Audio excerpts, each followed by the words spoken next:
काली खांसी यानी कि कुकुर खांसी ये हीमोफाइलस परटूसिस जीवाणु के संक्रमण से होती है।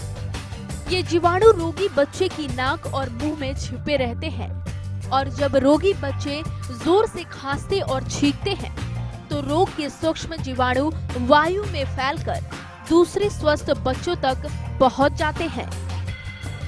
रोगी बच्चे से बातचीत करने, उसके साथ उठने बैठने से ये रोग दूसरे स्वस्थ बच्चों में भी फैल सकता है।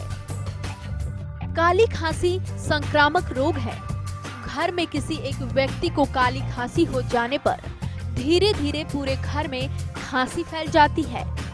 छोटे बच्चों में काली खांसी की सर्दी जुकाम के कारण होती है।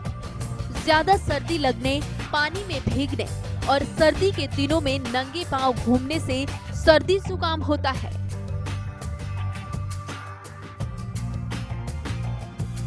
काली खांसी गंभीर किस्म की खांसी होती है जो ज्यादातर 5 से 15 साल के बच्चों को होती है।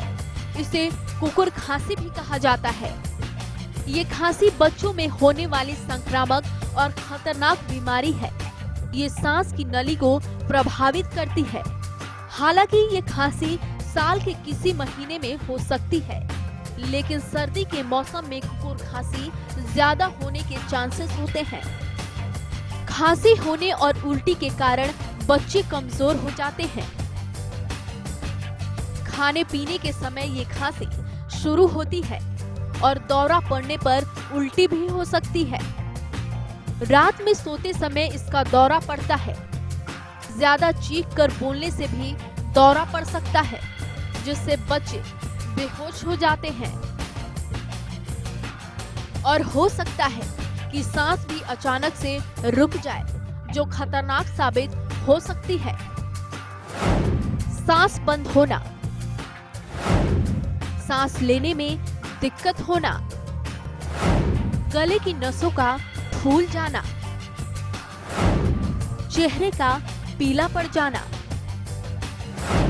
घबराहट होना, बुखार या जुकाम होना। खांसी कई कारण से होती है, जैसे सर्दी, निमोनिया, ब्रोंकाइटिस और जिगर की खराबी। वायु नली में ठंडी हवा लगने के कारण कफ बन जाता है।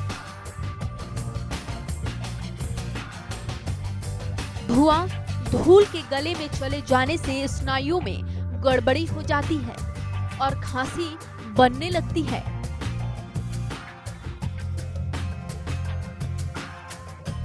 ये रोग गले और फेफड़ों के विकारों से होता है। ठंड लगने पर पहले जुकाम की शिकायत होती है और जुकाम निकलते ही खांसी का दौर शुरू हो जाता है।